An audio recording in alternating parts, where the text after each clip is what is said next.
Dear students, hello and welcome to the world of grammar. Our subject is functional grammar for the students of Department of Education. This is our first lesson and it is about framework of grammar. In this lesson we will come to know what is basically the structure of grammar, what are the major areas of grammar, what is the framework of grammar. These are some of the topics we will discuss in this lesson. The first is grammar, second branches of grammar. It has two parts: formal or traditional grammar, functional grammar. Then we have formal or traditional grammar. Further, this formal or traditional grammar, it has further two levels, two parts. The first is descriptive grammar, the second is prescriptive grammar. We move on to the next. We have the descriptive grammar. Again, this descriptive grammar has two levels. The first is word level grammar and the second is sentence level grammar. Then we have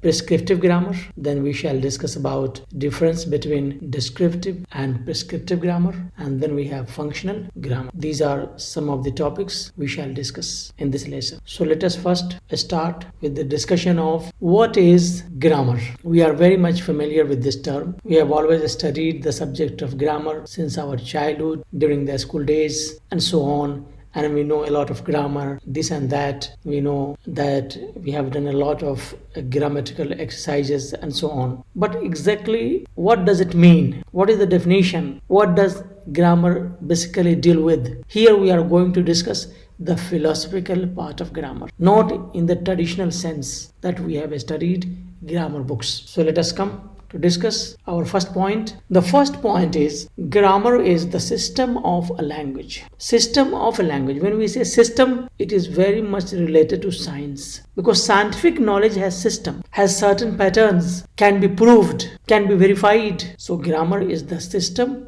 of a language. Go on to the next. People sometimes describe grammar as the rules of a language. Of course, when we say system of a language, in other words, you can say grammar being described as the rules of a language. Because in grammar, what do we basically find? We find so many different rules for so many types of sentences. Briefly, we can say grammar is the law of language. Go to the point number 3. Grammar is the way we arrange words to make proper sentences. Of course, grammar helps us to produce correct sentences, correct utterances. It helps us how to arrange words into proper manner, into proper way, so that we can produce a very good and beautiful, meaningful sentences. Go to the next point. It is a way of describing the structure of phrases and sentences. Grammar also helps us to describe how phrases are used in the sentence and how phrases help in the making of sentences, how basically the structure of language is built up. Grammar helps in many other different ways to know about language, to learn about language. We move on to the next. We have some more points about grammar in the continuation of what we have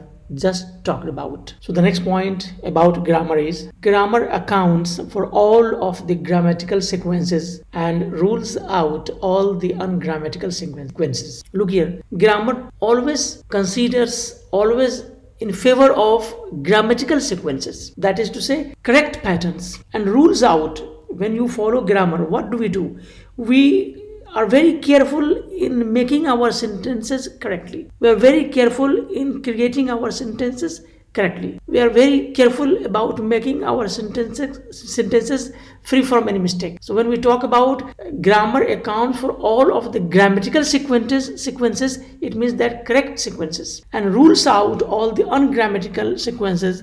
It means that grammar rules out, disowns, rejects all the ungrammatical sequences, all the ungrammatical patterns. Basically, what is language? Language is a system of patterns. We follow certain patterns in the language. So when we follow certain patterns in the language, the grammar is all about correct sequences of those patterns and rejects not being correct sequences of those patterns. That is the meaning of this point. Go to the next. Providing such an account involves us in the study of grammar, and providing such an account, discussion of such an account, such a story of grammatical sequences and ungrammatical sequences, we find all these things in the study of grammar. And we have example.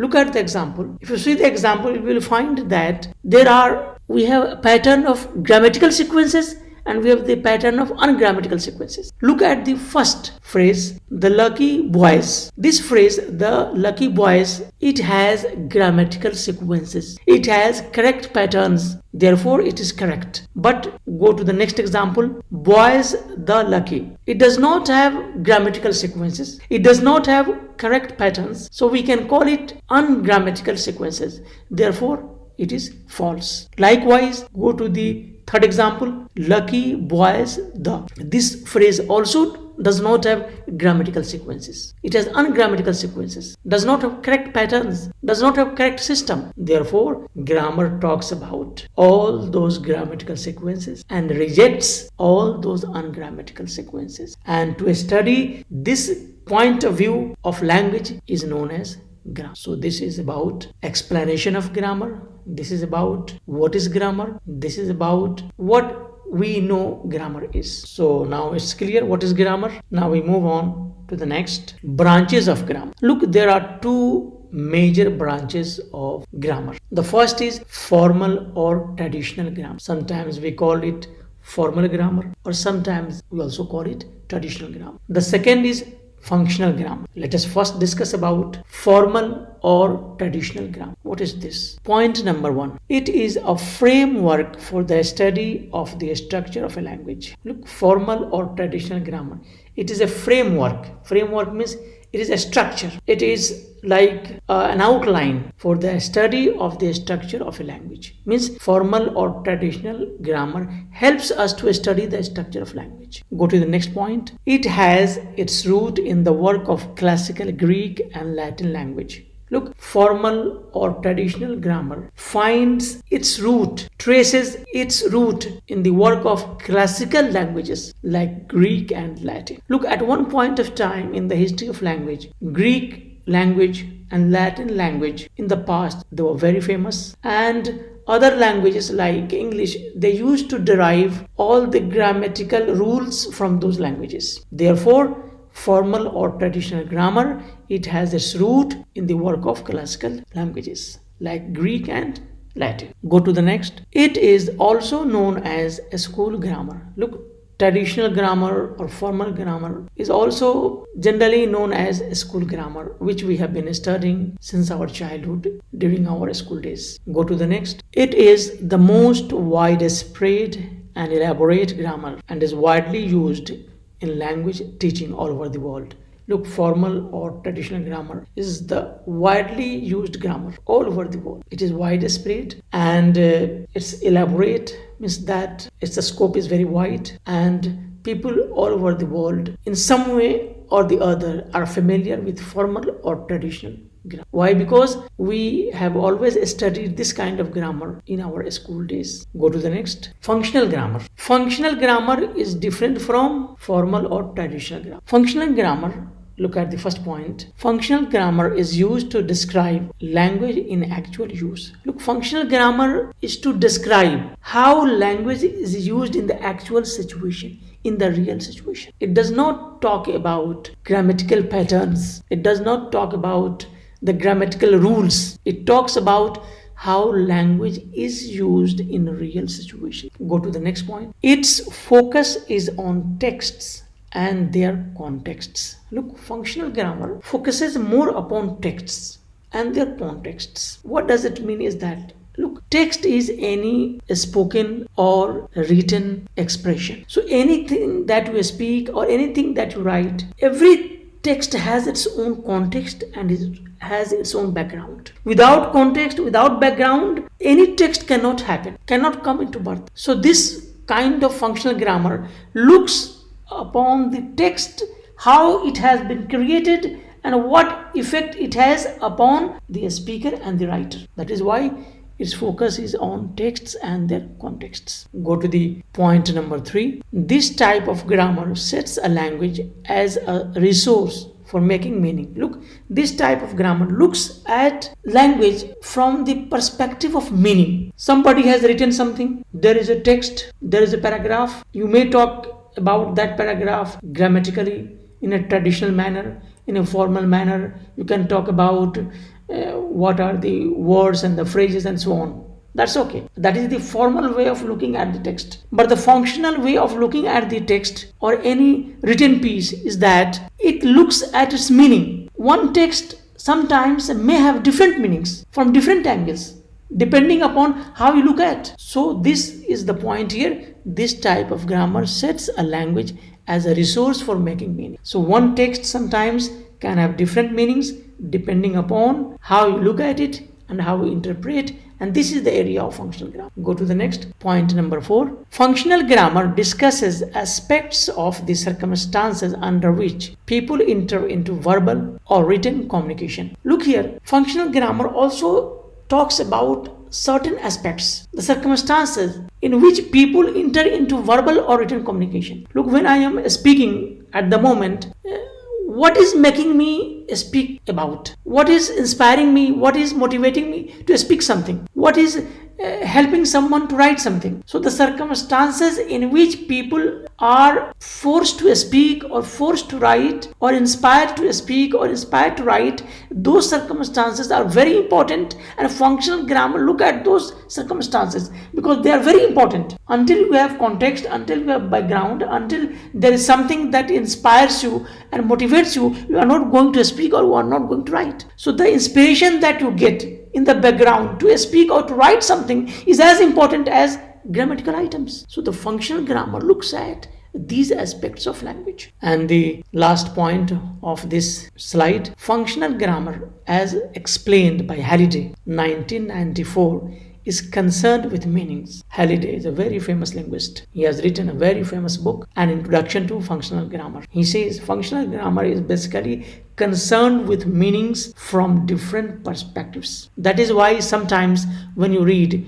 the holy book of Quran or any book of drama or poetry, any text you pick up, sometimes the same text will have different meanings to different people in different conditions. Why does it happen? How does it happen that the same text could have different meanings to different people? All these aspects of meanings are discussed in the subject matter of functional grammar. We go to the next. Now we go back to the types of formal or traditional grammar. Look here, we have two types of formal or traditional grammar. The first is descriptive grammar and the second is prescriptive grammar. Let us first discuss descriptive grammar. Point number 1. It describes the language as it is used, not saying how it should be used. Descriptive grammar just describes the language as it is used. It does not tell you how it should be used. Means that descriptive grammar just describes the grammatical parts of the language. That's all. Go to the point number 2. Descriptive grammar is objective, non-judgmental description of the grammatical constructions in a language. Look here, descriptive grammar is objective. When I say objective, means scientific. Non-judgmental description of the grammatical constructions in a language. Non-judgmental means you have not to express your feelings in describing grammatical items. In descriptive grammar, when you talk about rules, when you talk about system of a language, it has nothing to do with your emotions. It is nothing to do with your what we call judgmental description of the language. You are not going to impose your own idea. You have to follow the facts. You have to follow the systems. You have to be objective, not subjective. So therefore, descriptive grammar is always objective and it looks at grammatical constructions in a very scientific manner. Go to the next point number 3. It is a set of rules about language. As I told you, it is a set of rules about language. It talks about the system of language. It looks at language from the scientific point of view and describes each element scientifically. This is about descriptive grammar. We move on to the next with some more ideas about descriptive grammar. Look at this. Grammar is of most interest to a linguist as he or she is concerned with the nature of language. Look how language works, the nature of language. That is to say is that the descriptive grammar is of most interest to a linguist because linguist is the person who looks at language from scientific point of view. Go to the next. The descriptive grammar has a very long tradition, and the descriptive grammar, people have been studying about this type of grammar since long. It is a long tradition. We can have its root in the languages of classical Greek and Latin. Go to the next. It studies grammar at two levels. Further, descriptive grammar can be studied at two different levels. Number one, word level grammar. And number two, sentence level grammar. Now, what are word level grammar and sentence level grammar? Move on to the next. Word level grammar. It covers or studies 9 parts of a speech, such as, when we say word level grammar, it means that to study grammar at the level of words, to discuss about grammatical items at the level of parts of a speech. That is why we say it covers or studies 9 parts of a speech. And what are the 9 parts of a speech? You can read nouns, and we have examples of noun: teacher, marry, town. We have pronouns: he, she, it. Number 3, verbs. Example: go, come, is. 4th, adverbs. Example: slowly, really, extremely. Number 5, adjectives. Example: good, bad, beautiful. Number 6, prepositions. Example: at, in, from. Number 7, determiners. Example: this, that, and. Number 8, conjunctions. Example: and, but, though. Interjections. Example: alas, ah, These are some of the what we call 9 parts of a speech. And in descriptive grammar, we have the 2 levels: word level grammar, and it covers 9 parts of a speech. And we study grammar at the word level, means we look at all those 9 parts of a speech and how they are used in a sentence or in the making of sentence, how they are applied, and so on. Go to the next. We have sentence level grammar. Previously we talked about word level grammar. Now we are going to talk about sentence level grammar. It covers or studies, number 1, phrases, and we have noun phrase, verb phrase, adjectival phrase, and so on, etc. We have many types of phrases. So at the sentence level, when we study this type of grammar at sentence level, we have to follow all these steps, like phrases, then we have second sentences, then we have clauses, and we have main clause, subordinate clause, adjectival clause, and so on. And then we have reported speech, and so on. So what here we mean to say is that at sentence level, when we study grammar, we discuss about phrases, we discuss about sentences, clauses, reported speech, and so on. So we have this 2 levels of studying descriptive grammar. Now we move on to the next. Prescriptive grammar. The term prescriptive grammar refers to a set of norms or rules governing how a language should or should not be used, rather than describing the ways in which a language is actually used. Look here, in the prescriptive grammar prescribe grammar. It does not describe grammar.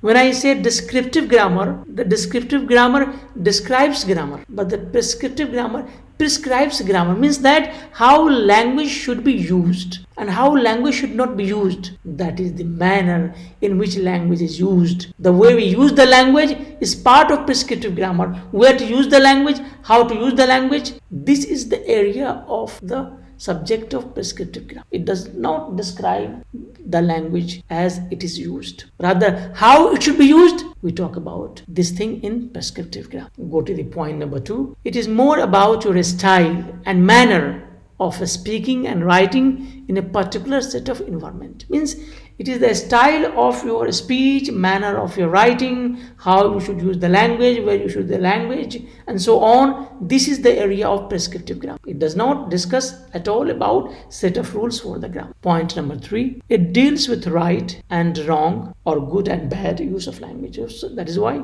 prescriptive grammar prescribes how you should use the language. What is the right way? What is the wrong way?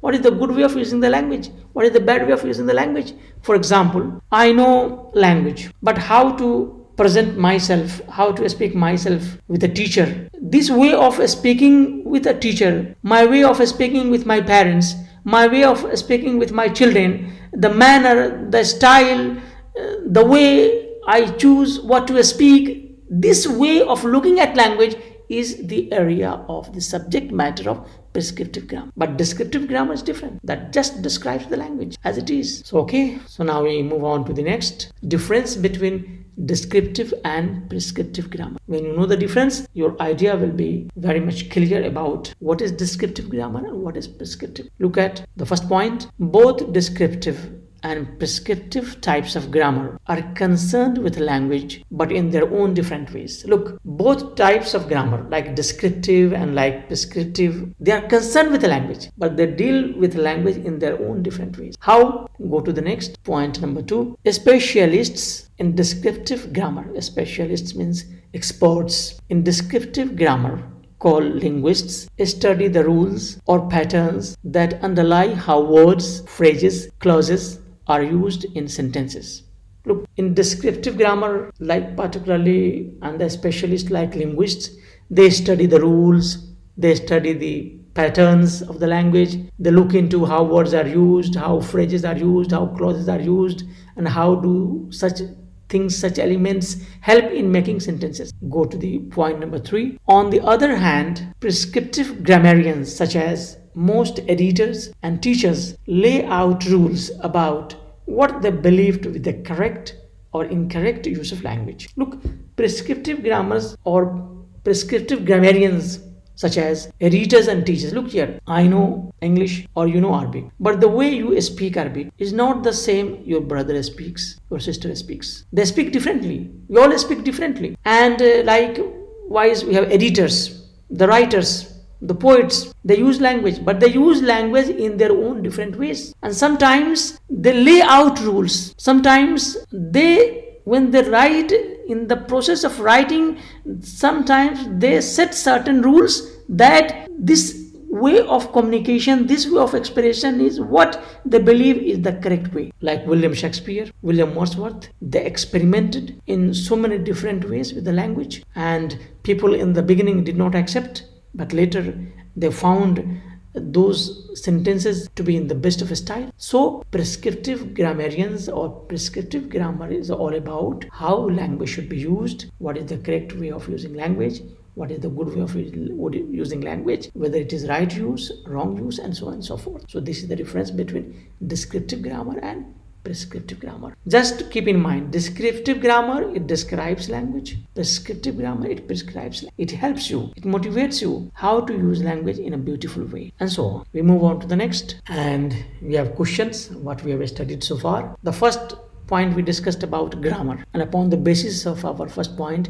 there is one question. What is grammar? Write in detail. Write in detail means write all the points which we have discussed about grammar. Go to the question number 2. What are the two main branches of grammar? What are the two main branches of grammar? Just write the point, 2 points. No need to explain here. And the two main branches of grammar we have is the number 1, formal or traditional grammar, and number 2, functional grammar. Go to the question number 3. What is formal or traditional grammar? Explain in detail. So we explain this in detail. What is formal or traditional grammar? We have just talked about. Write all the points. Question number 4. What is functional grammar? Write in detail. Now talk about the elements, talk about the points which we have discussed about functional grammar. Write in detail. All the answers are already available in the slides which we have just discussed. Go to the next, type questions 2, continuation of the question part. Question number 5. What are the types of formal or traditional grammar? We have talked about the 2 types. The number 1, descriptive grammar. Number 2, prescriptive grammar. Just write the names. Don't describe. Go to question number 6. What is descriptive grammar? Write in detail. This you write in detail. We talked about descriptive grammar. Write all the points. Go to question number 7. What is prescriptive grammar? Explain in detail. Now we have talked a lot about prescriptive grammar. So write in detail. Write all the points. When I say write in detail means write all the points. You cover all the points. Don't write briefly. Don't write in short. We move on to the next. We have the continuation of the questions. Page number 3. We have question number 8. What are the 2 levels of descriptive grammar? And we talked about 2 levels. Write the names only. We have word level grammar and we have sentence level. Question number 9. What do you mean by word level grammar? Write about it. We talked about word level grammar, that it covers or deals with 9 parts of a speech. So write about them. Question number 10. What do you mean by sentence level grammar? Explain it in detail. So we talked about sentence level grammar, that we talk about phrase, and the sentences and the clauses and the reported speech and so on. Please write about that. And question number 11, what is difference between descriptive and prescriptive grammar? Write in detail. So sorry, there is a question mark is missing. There should not be full stop. It should be question mark here. But anyway, what is difference between descriptive and prescriptive grammar? Write in detail. So write in detail what is the difference between descriptive grammar and prescriptive grammar, which we just discussed about. And I think we have understood this lesson perfectly well. And this is the end of our lesson first in functional. Goodbye.